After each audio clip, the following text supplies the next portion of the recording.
In this video, we're going to look at some of the sugar modifications that can be done to our monomers.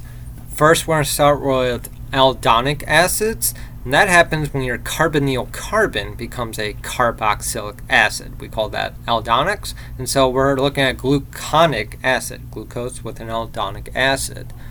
Now, uronic acid is if your last alcohol is converted to the carboxylic acid. So here we have glucose again, but we have glucouronic acid.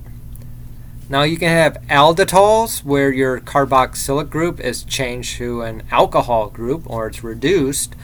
So we have ribitol and xylitol is your sweetener in sugarless gum. So that's what you're chewing. Glycerol is also an alditol, and inositol, which we see here, has also been reduced. So those are your alditols. Now we can have a sugar where your OH has been removed. Those are your deoxy sugars. So we see that in deoxyribose for DNA, or fucose, where you've had your OH here been removed with hydrogens.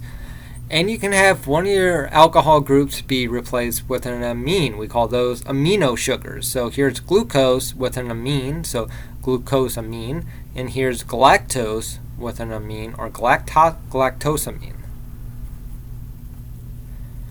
Now, we've been talking exclusively about monomers, but it is possible to connect sugars to either other sugars or other groups. And the bond that connects your anomeric carbon to another group is called the glycosidic bond. And the glycosidic bond is either O-linked or N-linked, and it depends on what it's connected to. So if your glycosidic bond is connected to a nitrogen, it's N-linked. If it's connected to an oxygen, it's O-linked. And you can think of these glycosidic bonds like your peptide bonds. Once formed, they're hard to break. They are very slow to hydrolyze. They're quite stable. Now, if you use a glycosidic bond to connect to monomers, you have just created a disaccharide. And your disaccharides come in two different flavors. They can be reducing or non-reducing.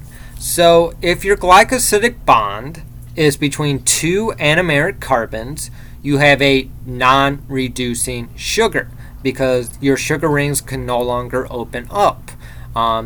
To have a sugar ring be open back to its linear form, you need a free anomeric carbon.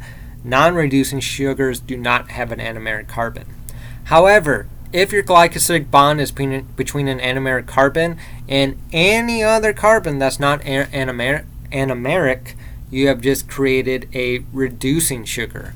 That is, the sugar that is not bound at the anomeric carbon can now open up and become linear, and we call that reducing.